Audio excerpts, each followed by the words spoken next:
No artigo do dia de hoje a gente vai falar sobre o efeito janeiro, um evento sazonal que já vem sendo estudado nos mercados internacionais há um bom tempo.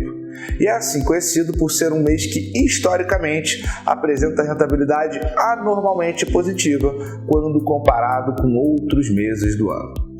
O efeito janeiro, assim como outras anomalias, traz argumento a favor dos que acreditam que os mercados são ineficientes, dado que para se ter eficiência de mercado, você não poderia ter esse tipo de anomalia.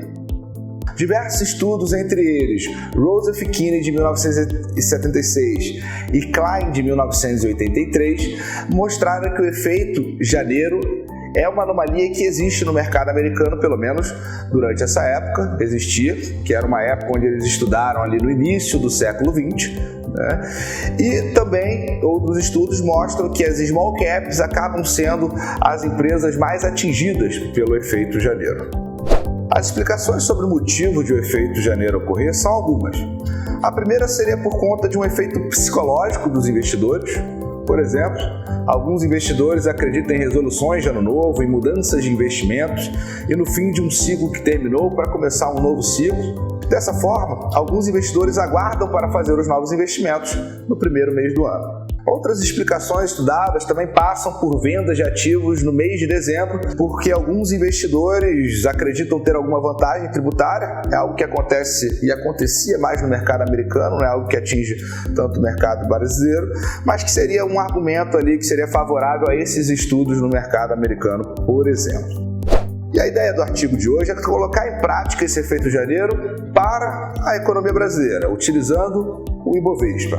Com essa anomalia, que foi estudada em diversos mercados, e no caso brasileiro a gente vai fazer um estudo trivial no dia de hoje, dado que a gente tem uma quantidade de dados pequena, a gente vai pegar ali desde 1995, janeiro de 95, até, a gente vai trabalhar ali até o final de 2019, então a gente vai ter ali por volta de 25 meses, 24 meses, então a gente vai ter uma base de dados relativamente pequena para fazer e cravar o que é, o que não é o efeito janeiro no país, ou se ele funciona ou se ele não funciona, mas ainda assim a gente vai conseguir ter uma ideia, né? Se aquilo ali pode fazer sentido, se não pode fazer sentido, se vem perdendo alguma potência, nem que seja uma análise mais trivial.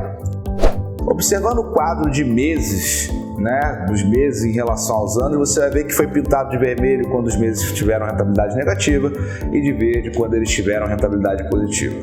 E mesmo não utilizando nada muito complexo, uma estatística complexa, uma econometria mais complexa, a gente consegue tirar algumas conclusões, pelo menos num primeiro momento, né? Janeiro não teve um retorno anormal, utilizando essa base de dados, 95 até 2019. O retorno acumulado é parecido com os de fevereiro e março, um pouquinho abaixo de abril, de novembro e de dezembro. Maio é o pior mês da série histórica, de fato, a gente inclusive já fez um artigo sobre isso anteriormente, o que torna o Sell in May and Go Away um pouco mais evidente, pelo menos nessa base de dados dos últimos 25 anos. Tá?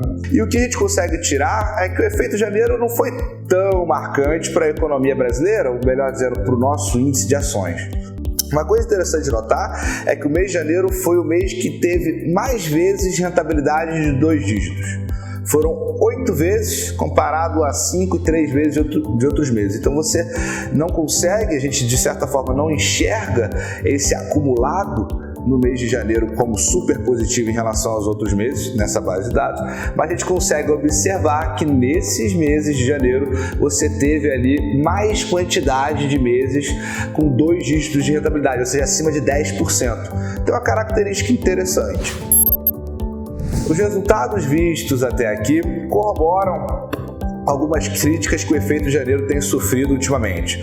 Estudos mais recentes mostram que esse efeito tem perdido a potência, né? Inclusive um estudo da firma Salomon Smith Barney entre 72 e 2002 sugere que o efeito janeiro existe, mas que vem se tornando menos proeminente. E aí, o que esperar para o próximo janeiro?